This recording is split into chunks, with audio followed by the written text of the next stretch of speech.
Hola amigos, ¿cómo están? Les mandamos un caluroso saludo y les agradecemos nos escuchen en La Ciudad que Habla, un espacio para recuperar las historias que guarda nuestra urbe. Este podcast dialogará con la Ciudad de México para conocer sus secretos. El objetivo es vincularnos, entender y visualizar la grandeza de esta capital. En esta ocasión, platicaremos de la primera calle de nuestra urbe que tuvo alumbrado público, la hoy República de Uruguay, en el centro histórico. Corrió el año de 1783, cuando vecinos de la entonces calle de Don Juan Manuel decidieron unirse para hacer frente a la inseguridad. Con esta medida, comenzó la iluminación de la capital del país y además nació uno de los personajes más importantes de la época, los guardafaroles o serenos. En la actual República de Uruguay, en el centro histórico de la Ciudad de México, se encuentra una placa que recuerda el viejo nombre que llevaba este tramo, la calle de Don Juan Manuel. También hay una referencia que dice: esta fue la primera calle de la ciudad que tuvo alumbrado público, 1783. Pero vayamos un poco o un mucho hacia atrás.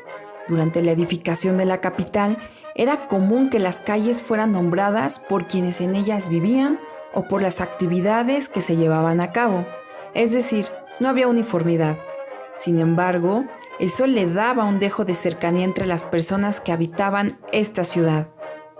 La calle de Don Juan Manuel tiene su origen en una leyenda colonial sobre un asesino que cometía sus crímenes al amparo de la oscuridad. De acuerdo con la historia que cuenta el cronista Luis González Obregón, Don Juan Manuel era un hombre de abolengo que, doblegado por sus celos, decide solicitar al diablo su ayuda para matar a quien le deshonra. Entonces, el maligno le dijo que todos los días, a las 11 de la noche, debía salir a las calles y asesinar a la primera persona que se cruzara en su camino. La señal para identificar a su rival de amores era que el diablo aparecería junto al cuerpo de la víctima. Solo de esa forma, la venganza estaría consumada. Y así lo hizo Don Juan Manuel. Salía de su casa, bajaba las escaleras y atravesaba el patio. Después, abría el postigo del zaguán, se recargaba en el muro y, envuelto en su ancha capa, esperaba tranquilo a la víctima. Refiere el autor que entonces no había alumbrado público. Hablamos de los años de 1630 a 1640, y en medio de la oscuridad y del silencio de la noche se oían lejanos pasos, cada vez más perceptibles, del transeúnte a quien Don Juan preguntaba: Disculpe, vuestra merced, ¿qué horas son? Son las 11, caballero. Dichoso usted que sabe la hora de su muerte.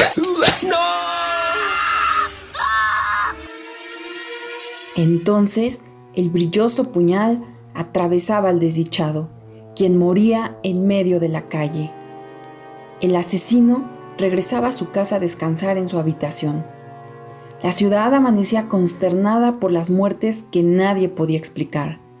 Según la historia, el castigo de Don Juan llegó por parte de los ángeles, quienes lo ahorcaron como castigo por el mal que hizo.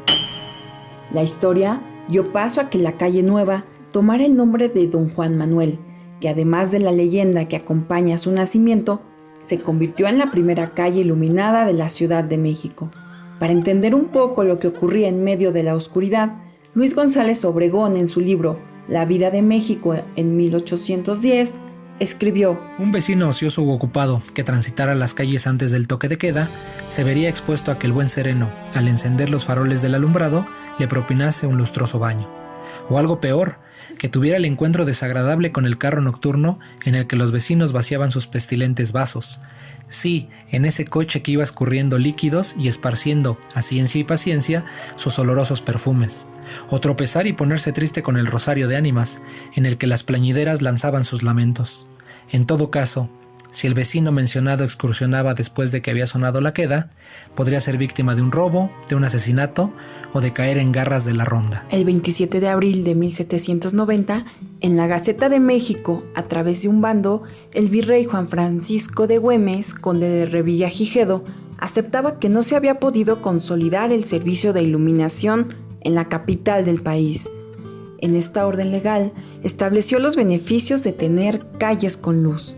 Todos conocen los beneficios que resultan de la iluminación de las calles, principalmente de las grandes poblaciones, porque precave desórdenes, facilita la comodidad de los habitantes, hermosea y decora la ciudad y proporciona otras considerables utilidades que miran a las causas del servicio de Dios, del Rey y del público.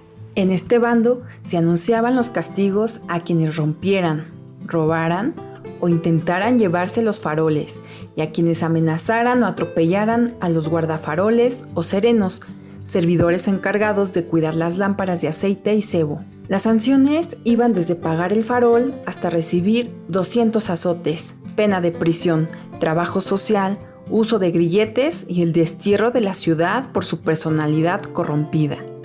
A falta de recursos, en diciembre de 1790, otro bando virreinal imponía un impuesto para las personas acaudaladas y ricas de la capital, con el objetivo de recaudar dinero para comprar faroles, latas y todos los aditamentos necesarios para poder iluminar las calles. Aunque la contribución fuese mucho mayor, deberían sufrirla con gusto, porque se les compensa sobradamente con los imponderables beneficios que les ofrece el alumbrado, pues con él se da seguridad a sus personas y caudales, a sus casas y familias, a cuya defensa y cuidado están destinados los 93 guardafaroles que velan por la noche, mismos que deben servir a los vecinos en cualquier accidente.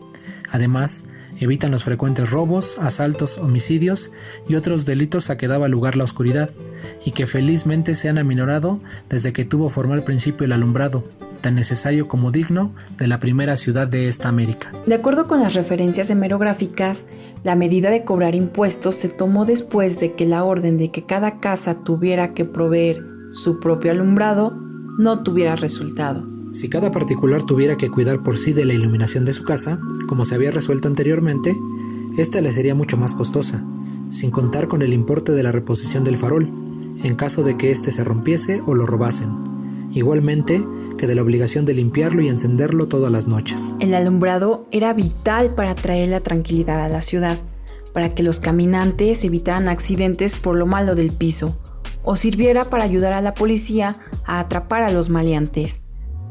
Es en esta época que aparece uno de los personajes más representativos de las noches, los serenos o guardafaroles. Pregoneros que iban por las calles anunciando la hora, pero además cumplían con funciones de seguridad, avisaban sobre incendios y cualquier asunto público.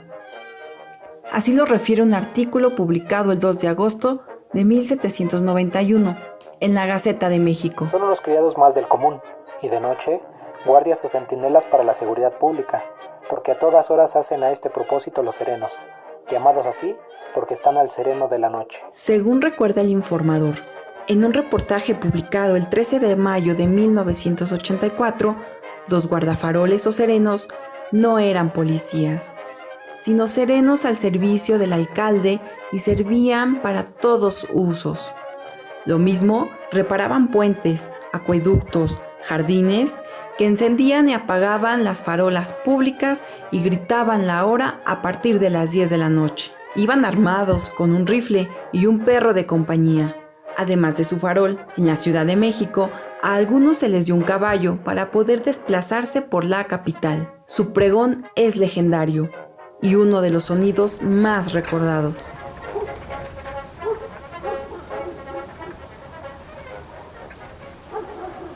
Son las 12 y todo sereno. En diarios de la época se dejaba constancia de la labor de estos personajes. Según qué tan movida estuviera la noche, los serenos llevaban a la cárcel a ebrios, delincuentes y agresores.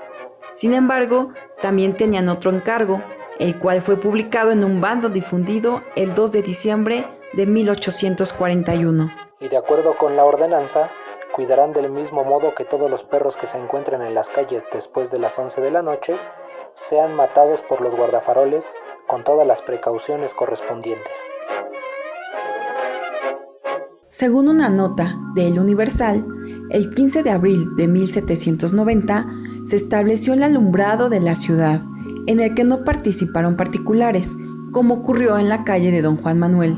Como hemos dicho, para cumplir con esta encomienda, el gobierno virreinal decidió establecer un impuesto a la clase acomodada para que con este dinero se equiparan 93 faroles o serenos.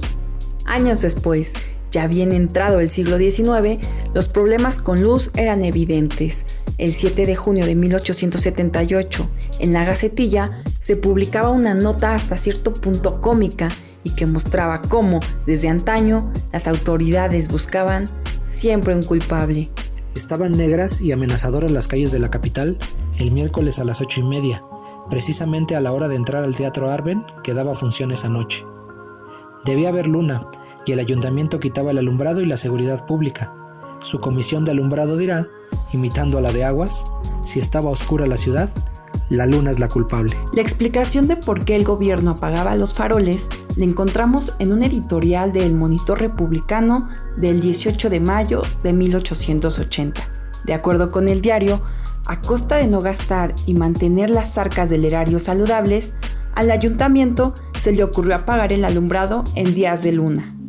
Hay que recordar que desde 1868 se comenzó a usar las lámparas de gas, según refiere el siglo XIX en una nota del 14 de mayo de ese año. Durante el periodo en que alumbra la luna, aun cuando solo asoma el más pequeño disco, se apaga el alumbrado, de lo que resulta que hay noches en que toda la ciudad queda a oscuras, absolutamente a oscuras.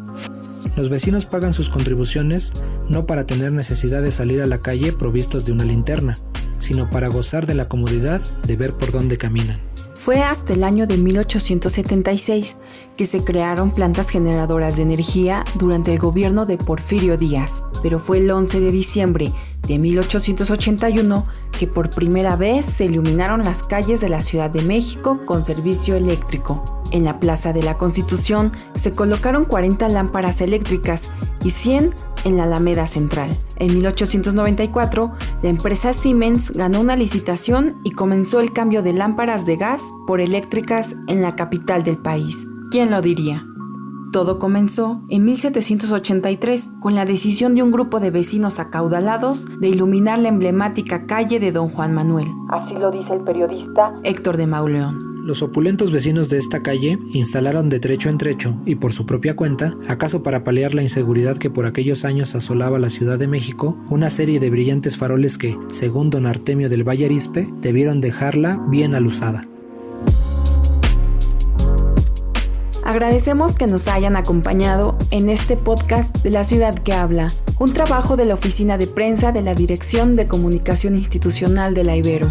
Recuerden, la Ciudad de México seguirá de pie cuando nosotros seamos historia. Hasta la próxima.